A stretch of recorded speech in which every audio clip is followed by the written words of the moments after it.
हम एक बिहार के अस्थायी निवासी हैं। हमारा कहना है कि बिहार में रोजगार की बहुत समस्या है। सारे नेता लोग कहते हैं कि हम विकास कर रहे हैं। ठीक है, विकास तो अच्छा बात है, विकास हो रहा है, लेकिन रोजगार भी तो चाहिए। अगर विकासे हो, रोड बना है वो अच्छा बात है, लेकिन अगर लोग नहीं लगेगा तो ये रोड बनने से क्या हो सकता है। हमें कहना है कि आज के ज़माने में अगर ब्लॉक में चले जाइए, एक राशन कार्ड बनवाने जाइएगा तो 2000 रुपया मांगता है। उसके बाद में आधार कार्ड बनवाने जाइए तो 300 रुपया मांगता है। सरकारी हॉस्पिटल में चले जाइए इलाज कराने तो वहाँ पर जब तक रिश्वत नहीं दीजिएगा जब तक आपका इलाज नहीं होगा। बेशक मरीज छटपटाते हुए मर जाए। 1 करोड़ रुपया के से ऊपर के लागत से ढाका का रेफरल अस्पताल बना है, लेकिन उसमें अभी भी ब्लड टेस्ट नहीं हो सकता है, अल्ट्रासाउंड नहीं हो सकता है। तो अरबों रुपये लगाने से क्या फ़ायदा हुआ गवर्नमेंट को कि जो पब्लिक को सुविधा ही नहीं है। और जो भी नेतागण हमारे एरिया के हैं वो सारा लोग कहते हैं कि हम बिहार में बहुत अच्छा काम कर रहे हैं और हम रोज़गार के ऊपर जा रहे हैं, बेरोजगारी दूर कर रहे हैं। ये हमारे नेता लोग बताए हैं कि मोतिहारी ज़िला में 15 साल के बीच में कोई गो उद्योग लगा है। अगर दिल्ली, पंजाब, मुंबई नहीं होता तो हमारे बिहार के लोग भूखे मर जाते, या हम भी भूखे मर जाते, क्योंकि हम भी दिहाड़ी मजदूरी करते हैं तो हमारा बाल बच्चे का पालन पोषण हो रहा है। अगर नहीं करेंगे तो हमारा भी पालन पोषण नहीं होगा। तो फिर हम रोज़गार कहाँ से लाएंगे। वोट हम किस लिए देते हैं नेता लोगों को कि हमको रोज़गार मिले, पलायन रोका जाए, हमको रोज़गार घर पे ही मिले, लेकिन ऐसा नहीं है। दिल्ली, पंजाब, हरियाणा चले जाइए, एक छोटा सा राज्य है जो दिल्ली 70 किलोमीटर के दायरा में है, लेकिन आबादी वहाँ कम से कम 50 लाख है। अधिकांश बिहार और यूपी का लोग है। छोटे छोटे रूम में फैक्ट्री लगाकर अपना लोग रोजगार कर रहा है, सारा सुविधा है। लेकिन हमारे बिहार में क्या है, ये हमारे नेता लोग बताएं कि अगर आप लोन कराने जाइए बैंक में तो चप्पल घिस जाएगा, लेकिन आपका लोन नहीं होगा, क्योंकि आपके पास में कोई सहारा नहीं है। हम गरीब हैं तो गरीब को लोन तो मिलेगा नहीं, और भी अगर लोन मिलता भी है तो 30% पहले चाहिए।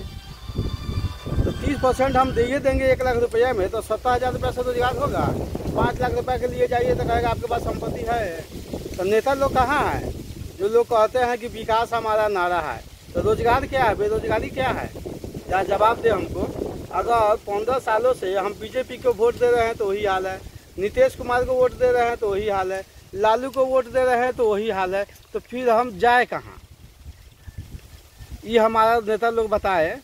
बिहार में सिर्फ है लूट खोज का घसोट है। हाँ ठीक है, दारू बंद था, दारू बंद है, लेकिन दारू कहाँ नहीं मिल रहा है। इसमें पुलिस वाले का कमाई हो गया है। उसको मोटा माल चाहिए, जो लोग नहीं पी रहा है उसको भी रास्ते में घेर के मशीन लगा देता है कि आप दारू पिए हुए हैं, आप बैठा कर लेके चल जाता है। लेकिन बड़का लोग का दारू तो घर पर पहुँच जा रहा है, 500 का चीज़ 1500 में पहुँच रहा है। इतना लोग दारू पी के मरा है। कौन मरा है, गरीब लोग मरा है। बड़ा लोग का क्या फर्क पड़ा है, सब लोग को तो घर पर सिस्टम पहुँच जा रहा है। लेकिन यह है कि हाँ एक दारू का विकास नारा बन गया है। हाँ स्मार्ट मीटर में चले आइए। बिहार में 2 साल बाद स्मार्ट मीटर लगना था, लेकिन सबसे पहले स्मार्ट मीटर बिहार में लग गया। कोई नेता आवाज़ उठाया कि हाँ स्मार्ट मीटर क्यों बिहार में लगाया जा रहा है। पहले था BPL कार्डधारी को एगो बल्ब के लिए फ्री कॉस्ट दिया जाता था, लेकिन आज एक भी बल्ब जलाइएगा तो आपको मीटर का चार्ज देना पड़ेगा। पहले जो आता था 100 रुपया का बिल, अब आ रहा है 300 का बिल। इसके लिए कोई विधायक या MP या सांसद या मुखिया आवाज़ उठाया है? नहीं उठाया, क्योंकि उसको तो मतलब ही नहीं है, अपना पेट तो भर रहा है, गरीब मरे या जिए। लेकिन लोग कहता है कि विकास हमारा नारा है, लेकिन बेरोजगारी नारा नहीं है। हम बेरोजगारी के ऊपर बोल रहे हैं कि पब्लिक कहाँ जाएगा, किसको वोट देगा। आज ब्लॉक में इतना घूसखोरी हो रहा है, राशन मिलना चाहिए 5 किलो तो मिलता है 4 किलो, वजन कीजिएगा तो मिलेगा 4 किलो। कोई नेता आवाज़ उठाया है? नहीं उठाया है। वो जाएगा MO साहब को पैसा दे देगा, मिले या ना मिले, MO साहब का तो पेट भर गया, तस्वीर हो गया।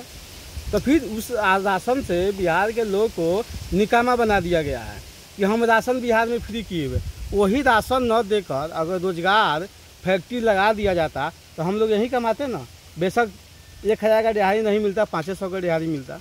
प्राइवेट स्कूल में जाइए ना फीस जमा कराने, 0 क्लास का बच्चा का जाइएगा तो 10,000 20,000 रुपये पहले स्कूल का फीस है। उसके बाद में 2000 का कापी है, 3000 का उसका ड्रेस है। तो गरीब का बच्चा पढ़ेगा? नहीं पढ़ेगा। तो गरीब को तो नेता लोग चाहता है कि और ही गरीब रहे, लेकिन वोट के टाइम में हमारे गरीब लोग क्या करते हैं, दारू के बोतल के ऊपर उलट जाते हैं कि हाँ चलिए फलाना साहब आए हुए हैं, जब फलाने साहब तो 5 साल के बाद तुम्हारे दरवाजे पर आया है, लेकिन तुम 5 साल उसके तलवा चाटेगा। लेकिन उसके लिए भी मजबूरी है बिहार के लोगों को, वो जाए तो जाए कहाँ, जिसके पास जाएगा उसका ही तलवा ही चाटेगा, उसके पास तो कोई उपाय है ही नहीं। इससे अच्छा है इस बार जो इलेक्शन हो रहा है, अभी इलेक्शन बहुत नज़दीक आ रहा है, लेकिन हम यही बिहार को जनता को कहेंगे कि वोट देने वो बूथ पर न जाए, या किसी भी पार्टी का हो। अगर बूथ पर वोट नहीं दीजिएगा तो 2-4 जिला में अगर ऐसा हो जाएगा तो सरकार को भी समझ में आ जाएगा कि भाई यहाँ के लोग काहे नहीं वोट दिया है, तो वो आगे पूछेगा ना वोट काहे नहीं दिए हैं। तो आप लोग कहिएगा ना कि हमको वोट देने से कोनो फायदा है, रोड बन जा रहा है, तो रोड बन रहा है तो अच्छा बात है, रोड के साथ साथ में रोजगार भी तो चाहिए, दिहाड़ी मजदूरी भी तो बनना चाहिए। ढाका मोतिहारी चले जाइए, 6,000-7,000 रुपया सैलरी है लोकल लोगों के लिए, लेकिन 6,000-7,000 में पेट भर जाएगा। अभी एक तेल का बोतल खरीदने जाइएगा तो 170 रुपया लगेगा। अभी आलू प्याज खरीदने चले जाइए, सब्जी खरीदने तो 200 रुपया लग जाएगा। तो कहाँ से गरीब आदमी मेंटेन करेगा अगर बाहर नहीं जाएगा तो बिहार के तो नेता लोग को शर्म होना चाहिए कि जो छोटा छोटा राज है इतना खुशहाल हो गया, लेकिन बिहार अभी जंगली राज है। बस यही हुआ है कि रोड नाला बन गया है और लाइट का व्यवस्था ठीक ठाक है, इससे तो पेट भरने की चीज़ है नहीं। हमको तो सबसे पहले फैक्ट्री चाहिए। चलिए किसान लोग का ही मान लीजिए, आप जाइए, आप बीज खरीदने तो कितना महंगा है, खाद खरीदने जाइए तो महंगा कितना है, और गेहूँ और चावल का रेट बढ़ा है? नहीं बढ़ा है।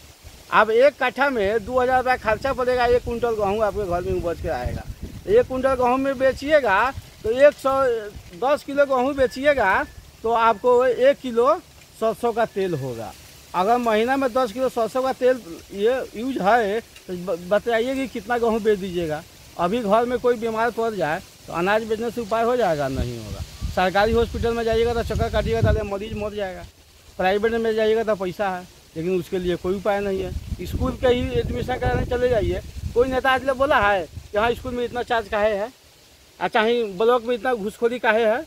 इसके लिए कोई नेता अगर आवाज़ लगाया है तो आप लोग हमको बोलिए। यही कहना है कि हम लोग आपको यही जागरूक कर रहे हैं कि कम से कम नेता लोगों को ये सवाल आ जाए कि 5 साल तो हम लोग को बुर्बक बनाए हैं, लेकिन अब बुर्बक नहीं बनना है।